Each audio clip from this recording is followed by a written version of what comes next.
ವೀಕ್ಷಕರೇ ನಮಸ್ಕಾರ. ನಾನು ನಿಮ್ಮ ಹಸಿರು ಶಾಲೆ ಚಂದ್ರಣ್ಣ. ಇವತ್ತಿನ ದಿನ ಏನಾಗೈತಪ್ಪ ಅಂತಂದರೆ ನೋಡ್ರಿ, ನಮ್ಮ ಅಡಿಕೆ ಗಿಡಗಳು ಸುಮಾರಿಗೆ ಒಂದು 16 ವರ್ಷದ ಅಡಿಕೆ ಗಿಡಗಳಾಗಿದ್ದಾವೆ. ಆದರೆ ಈ ಥರ ಒಂದು ಫಂಗಸ್ ಆಗ್ತಾಯಿತಿ. ಇದು ಯಾಕೆ ಆಗ್ತಾಯಿತಿ ಏನು ಅಂತೇಳಿ ಗೊತ್ತಾಗ್ತಾ ಇಲ್ಲ. ಇದು ರೋಗದ ಲಕ್ಷಣಗಳು ಅಂತ ಕಾಣ್ತಾ ಇಲ್ಲ, ಏನೂ ಇಲ್ಲ.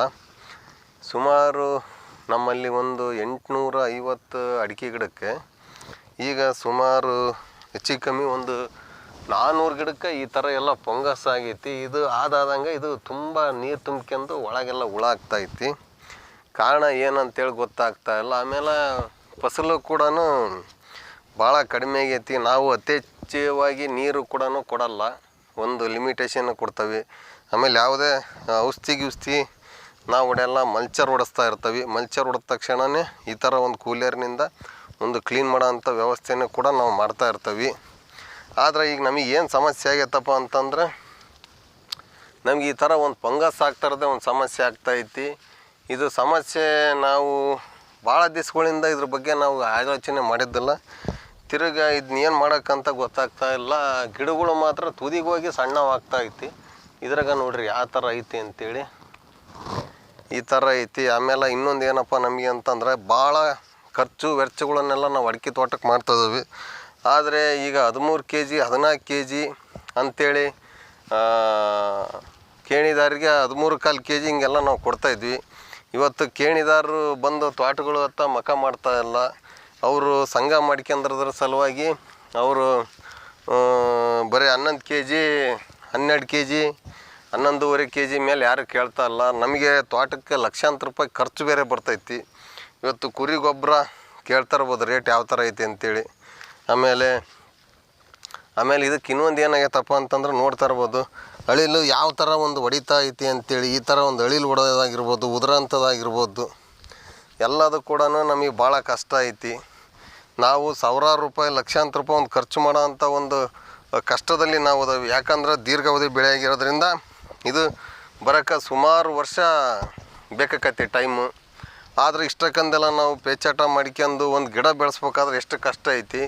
ಇವತ್ತು ತಗೊಂಡು ಹೋದಂಥ ಅಡಿಕೆ ಕೆಡಿಕೊಂಡು ಹೋದಂಥವ್ರು ಕೂಲಿ ಖರ್ಚು ಆ ಖರ್ಚು ಅಂತೇಳಿ ಕಡಿಮೆ ಕೇಳೋದು ಒಂದು ಕಡೆ. ಆದರೆ ಒಂದು ಕಡೆ ಈ ರೋಗ ಬಾಧೆಗಳು ಭಾಳ ಆಗ್ತದವು.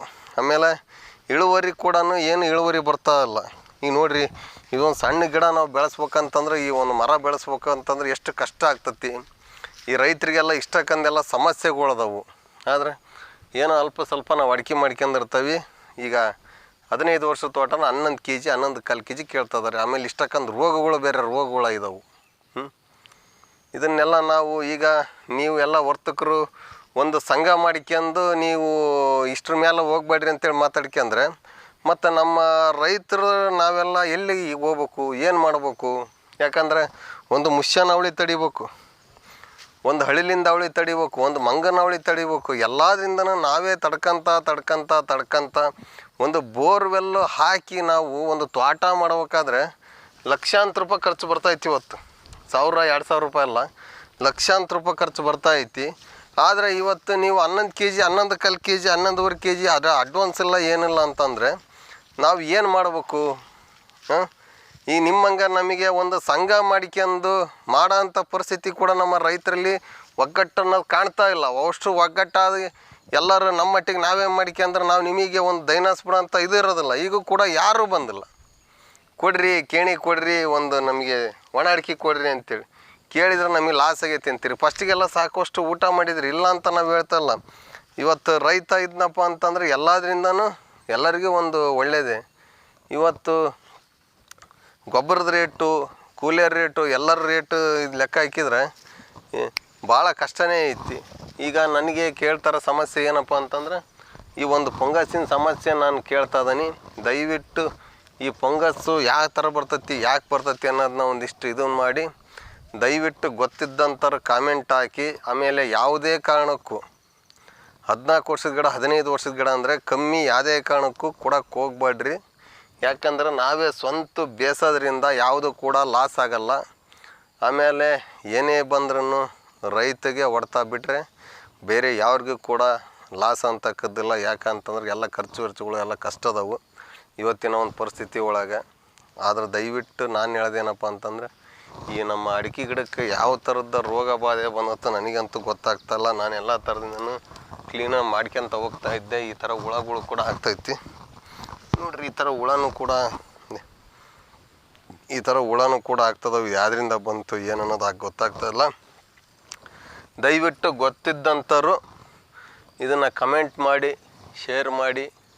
ಆಮೇಲೆ ಇವತ್ತಿನ ಒಂದು ನಮ್ಮ ರೈತರು ಯಾವ ಥರ ಒಂದು ಕೇಣಿ ಕೊಡ್ಬೇಕನ್ನೋದ್ರ ಬಗ್ಗೆನೂ ಸಂಕ್ಷಿಪ್ತವಾಗಿ ನೀವು ತಿಳಿಸ್ಬೇಕಂತೇಳಿ ನಾನು ಒಬ್ಬರಿಂದ ಒಬ್ಬರು ಇವತ್ತು ಅಲ್ಲಿ 11 kg ಆಗೈತಿ, ಇಲ್ಲಿ 10 kg ಆಗೈತಿ, ಇಲ್ಲಿ 8 kg ಆಗೈತಿ ಅಂತಾರೆ. ದಯವಿಟ್ಟು ಒಂದು ನಿಗದಿತ ರೇಟನ್ನು ಅವ್ರು ಯಾವ ಥರ ಫಿಕ್ಸ್ ಮಾಡ್ಯಾರ ಆ ಥರ ನಾವು ಕೊಟ್ಟಿರೋದನ್ನ ಎಷ್ಟು ಕೊಟ್ಟಿದಾರ ಏನಂತೇಳಿ, ಇಷ್ಟು ವರ್ಷದ ಗಿಡ ಇಷ್ಟು ಕೊಡ್ಬೋದು ಅಂತೇಳಿ ರೈತರು ಮಾತಾಡ್ಕೊಂಡು ಅವ್ರಿಗೂ ಲಾಸ್ ಆಗಲಿಲ್ಲಂಗೆ, ನಮ್ಮ ರೈತರಿಗೂ ಲಾಸ್ ಆಗಲಿಲ್ಲಂಗೆ ಒಂದು ಒಪ್ಪಂದ ನಾವು ಮಾಡ್ಕೊಂಡ್ರೆ ಉತ್ತಮ ಅಂಥೇಳಿ ನಾವು ನಿಮ್ಮ ಮೂಲಕ ಕೇಳ್ಕೊಂತೀವಿ. ಜೈ ಜವಾನ್ ಜೈ ಕಿಸಾನ್. ನಾನು ನಿಮ್ಮ ಹಸಿರು ಶಾಲ್ ಚಂದ್ರಣ್ಣ. ನಮಸ್ಕಾರ. ದಯವಿಟ್ಟು ಸಬ್ಸ್ಕ್ರೈಬ್ ಮಾಡಿರಿ, ಶೇರ್ ಮಾಡಿರಿ.